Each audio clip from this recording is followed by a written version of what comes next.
In 1686, practicing the Catholic faith was not easy in England. In fact, it was extremely dangerous. But here in York, one woman decided against all the odds to make a place for Catholic nuns to practice their faith in secret. Today, the convent tells the story of the house, why it had to operate in secret, and the movement of the founder Mary Ward, who was almost burnt at the stake for daring to say that women and men could be equal in the 1600s. So how did it all begin? Bar Convent was founded in 1686 as a Catholic school for girls, the only drawback being that at that time it was illegal to be a Catholic, and you're in probably the most Protestant city in the north of England, home to the Archbishop of York and the Minster.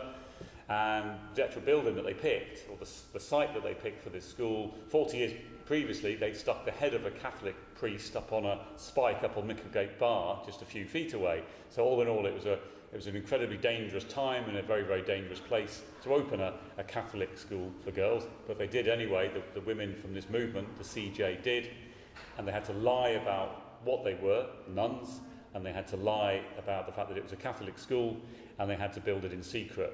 So even today, hundreds of years on, people walk past the front of this building and they can go past every day and they don't really know what goes on inside. So it's open to the public, but a lot of people still don't know our secret. And it's not just visitors or guests that you might bump into. This is still a living convent. It's still home to more than a dozen members of a community called the CJ, or Congregation of Jesus. It's traced back to a woman, a Yorkshire woman called Mary Ward, who founded it, and she wanted it to be an open order. So the women who are sisters, members of this order, a lot of them have been involved in teaching all over the world in the past, and they still go out into the community and perform different roles. Some of them work in chaplaincy up at the hospital. So they still live here, it's still their home, and there's actually a retirement home for older sisters within the grounds. So it's still a living, breathing convent. The place itself is not a museum piece, it is still their home.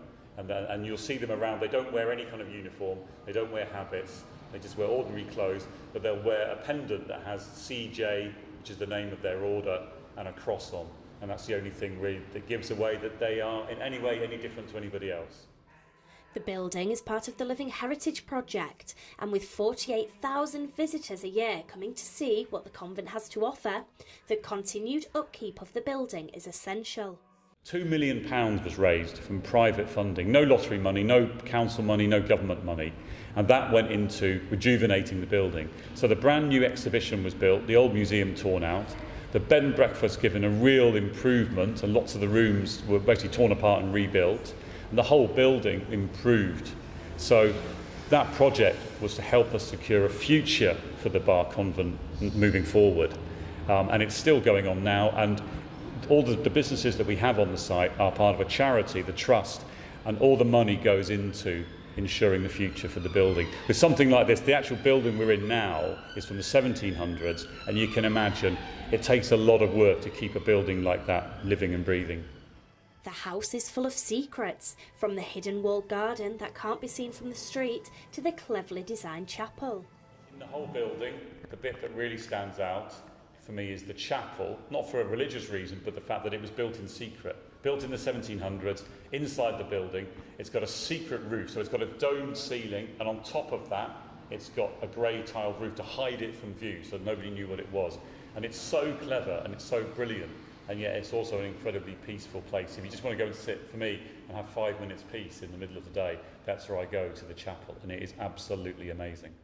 So with lots to see and many surprises to uncover, York's best kept secret may just have been uncovered. Abby Walker, That's TV.